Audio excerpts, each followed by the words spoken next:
Hello, good evening everyone. एक बार फिर से आपका स्वागत है नर्सिंग क्रॉनिकल्स यूट्यूब चैनल पर। आज के इस वीडियो में हम मल्टीपल चॉइस क्वेश्चन सीरीज को कंटिन्यू करेंगे, जिसके अंदर सबसे फर्स्ट हमारा क्वेश्चन है acromegaly is most frequently diagnosed in. Acromegaly most frequently किसके अंदर डायग्नोस होती है? Option A newborn, option B infant, option C middle aged adults, option D age 65 and above. Correct answer है आपका यहाँ पर option C middle aged adults. अब हम देखेंगे एक्रोमेगेली होती क्या है। एक्रोमेगेली एक ऐसी कंडीशन है जिसके अंदर ग्रोथ हार्मोन का लेवल एक्सेसिव हो जाता है बॉडी के अंदर। ग्रोथ हार्मोन जो होता है वो बॉडी में फिजिकल ग्रोथ के लिए रिस्पॉन्सिबल होता है, जिसकी वजह से over growth of bones in the face, hands and feet देखने को मिलेगा। एक्सेसिव ग्रोथ हार्मोन का जो रीजन है मेनली बिनाइन पिट्यूटरी ट्यूमर होता है। इसके अलावा हम देखते हैं इसके जो सिम्टम्स होते हैं किसी भी एज में प्रेजेंट हो सकते हैं, लेकिन डायग्नोसिस जो होता है जनरली मिडिल एज्ड पर्सन के अंदर ही देखने को मिलता है। नेक्स्ट क्वेश्चन है हमारा Graves disease is. Graves disease क्या है? Option A the most common cause of hypothyroidism, option B the most common cause of hyperparathyroidism, option C the most common cause of hyperthyroidism, option D the most common cause of adrenal insufficiency. Correct answer है आपका यहाँ पर option C, Graves disease most common cause है hyperthyroidism का। अब हम देखेंगे Graves disease होती क्या है। ग्रेव्स डिजीज जो है वो एक ऑटोइम्यून डिसऑर्डर है, जिसकी वजह से ओवर एक्टिव थायराइड ग्लैंड हो जाती है, जिसे कि हाइपरथायरॉयडिज्म कहते हैं। यहाँ ऑटोइम्यून डिसऑर्डर का मतलब है autoimmune disease in which immune system mistakenly attack the healthy tissues in our body. तो यहाँ पर थायराइड ग्लैंड के हेल्दी टिश्यूज भी अफेक्ट होते हैं। Graves disease most common cause है हाइपरथायरॉयडिज्म का। Graves disease most commonly women जिनका एज 20 से ज़्यादा है उनके अंदर देखने को मिलेगा, लेकिन यह डिसऑर्डर किसी भी एज के अंदर प्रेजेंट हो सकता है और वुमेन के अलावा मैन को भी अफेक्ट करता है। नेक्स्ट क्वेश्चन है हमारा symptoms of Graves ऑप्थेल्मोपैथी include all of the following accept. Graves ऑप्थेल्मोपैथी के कौन कौन से सिम्टम्स होते हैं सिवाय एक के? Option A bulging eyeballs, option B dry irritated eyes and puffy eyelids, option C eyelid swelling, option D cataract. Correct answer होगा आपका यहाँ पर option D cataract. Graves ophthalmopathy जो होती है उसके अंदर कैटरेक्ट देखने को नहीं मिलता है। सबसे फर्स्ट हम देखेंगे ग्रेव्स ऑप्थेल्मोपैथी होता क्या है। जैसा कि हमने प्रीवियस क्वेश्चन में देखा है Graves disease is an autoimmune disorder, उसी तरह से Graves ophthalmopathy is also an autoimmune condition characterised by swelling of the tissue in the orbit. Graves ophthalmopathy जो होती है उसे थायराइड आई डिजीज या फिर ग्रेव्स ऑर्बिटोपैथी भी कहते हैं। अब इस डिजीज के अंदर हमें जो सिम्टम्स देखने को मिलते हैं वो कुछ इस तरह से हैं: dry eyes, swelling, bulging eyes, redness, reduced vision and puffy eyelids. आप इस इमेज में भी देख सकते हैं बल्जिंग आइज है यहाँ पर, आईलिड्स जो है वो रिट्रैक्टेड है और रेडनेस भी दिखाई गई है। तो ये सारे सिम्टम्स हमें ग्रेव्स ऑप्थेल्मोपैथी में देखने को मिलते हैं। नेक्स्ट क्वेश्चन है an ACTH stimulation test is commonly used to diagnose. ACTH stimulation test जो होता है उससे कॉमनली किस चीज को डायग्नोस करने के लिए यूज में लेते हैं? Option A Graves disease, option B adrenal insufficiency and Addison's disease, option C cystic fibrosis, option D Hashimoto's disease. Correct answer होगा आपका यहाँ पर option B adrenal insufficiency and Addison's disease. अब हम देखेंगे एसीटीएच स्टिमुलेशन टेस्ट होता क्या है। एसीटीएच जो है वो एक हार्मोन है जो कि पिट्यूटरी ग्लैंड से सिक्रेट होता है, जिसका फुल फॉर्म है एड्रिनोकॉर्टिकोट्रोपिक हार्मोन। यह हार्मोन एड्रिनल ग्लैंड को रिस्पॉन्ड करता है कॉर्टिसोल सिक्रेट करने के लिए। एसीटीएच स्टिमुलेशन टेस्ट जो होता है उसके अंदर हम यह मेजर करते हैं कि एड्रिनल ग्लैंड हमारा सही रिस्पॉन्ड कर रही है यानी एसीटीएच हार्मोन के लिए। यह टेस्ट जो होता है वो एड्रिनल इनसफिशियंसी को डायग्नोस करने के लिए हेल्पफुल है। इस टेस्ट के अंदर क्या होता है कि सिंथेटिक एसीटीएच जो होता है उसे इंजेक्ट करेंगे ब्लड के अंदर और फिर कॉर्टिसोल के लेवल को मेजर करते हैं। नेक्स्ट क्वेश्चन है which of the following condition is caused by long term exposure to high level of cortisol.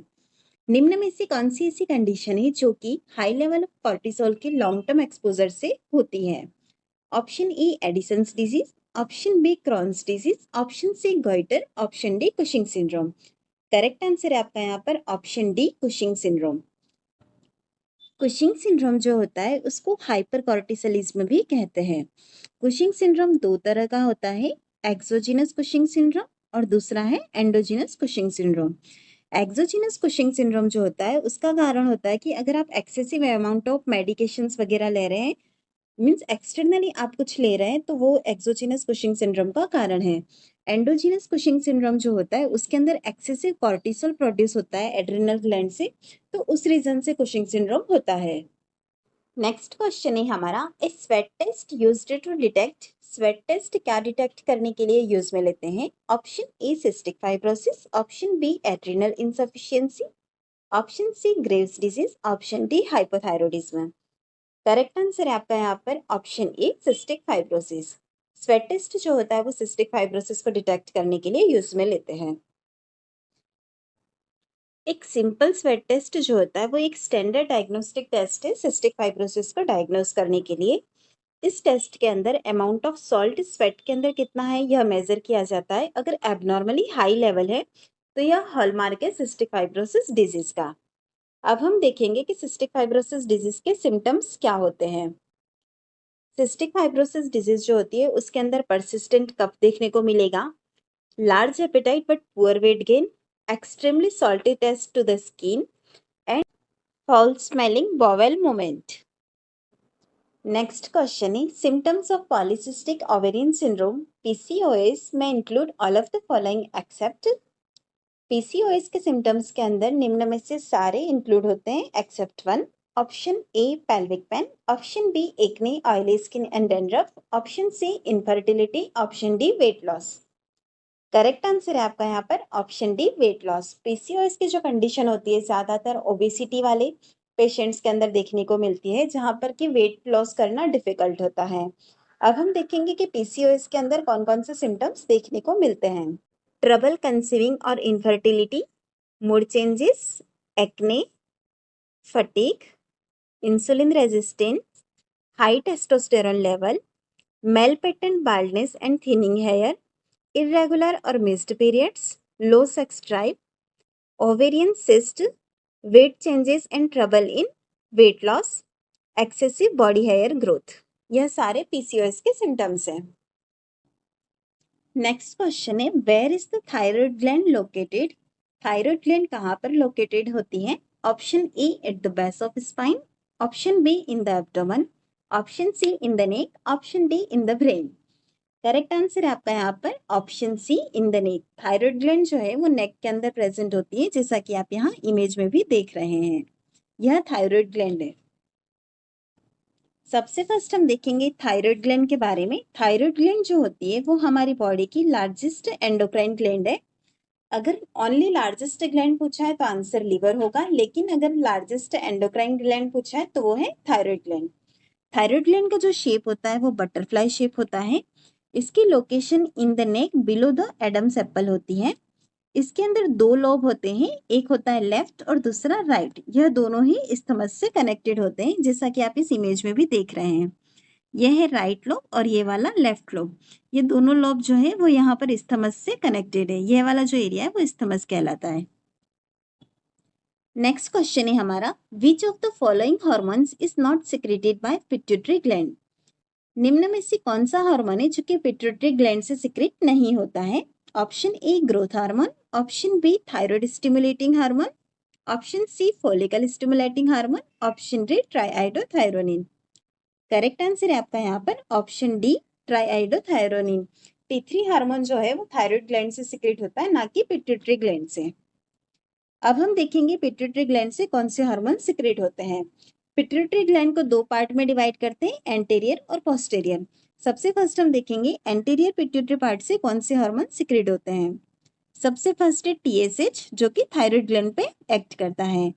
Second है एसीएटीएच जो कि एड्रिनल कॉर्टेक्स पे एक्ट करेगा। थर्ड है एफएसएच एंड एलएच जो कि टेस्टिस और ओवरीज पे एक्ट करते हैं। फोर्थ है ग्रोथ हार्मोन जो कि एंटायर बॉडी पे इसका अफेक्ट होता है। लास्ट है प्रोलैक्टिन जिसका अफेक्ट होता है मेमोरी ग्लैंड्स इन मैमल्स के अंदर। अब हम देखेंगे पोस्टीरियर पिट्यूटरी ग्लैंड के हार्मोन्स। पोस्टीरियर पिट्यूटरी ग्लैंड से दो हार्मोन्स रिलीज होते हैं, एक है एडीएच, दूसरा oxytocin. ADH anti diuretic hormone होता है जिसका एक्शन आपको किडनी ट्यूब्यूल्स पे देखने को मिलेगा। ऑक्सीटोसिन जो है वो मेमोरी ग्लैंड्स और यूटेराइन मसल्स पे एक्ट करता है। नेक्स्ट क्वेश्चन है हमारा, a patient presents to the surgery and he notices features of weight gain in the central deposition and a moon face and bruising on the arms and legs. Which of the following endocrine disorder would you suspect? एक patient है surgery के लिए जिसके अंदर आप features note करते हैं, एक तो है वेट गेन जो कि सेंट्रल डिपोजिशन में है, मून फेस है, bruising on the arms and legs है। यह सारे जो सिम्टम्स है आपको कौन से एंडोक्राइन डिसऑर्डर के अंदर देखने को मिलेंगे? Option A Cushing syndrome, option B thyroid disease, option C acromegaly, option D diabetes mellitus.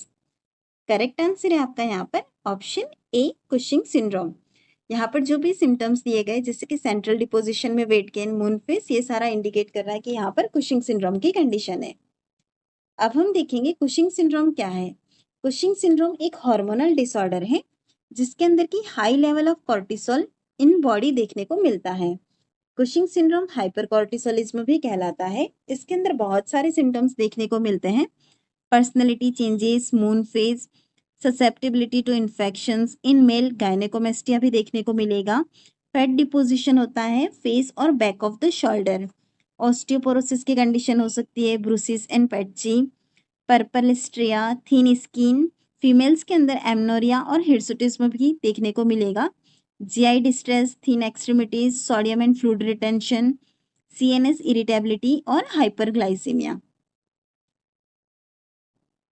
Next question is, all of the following are symptoms of Cushing syndrome except option A severe fatigue and weakness, option B elevated blood glucose, option C a protruding hump between the shoulders, option D hair loss।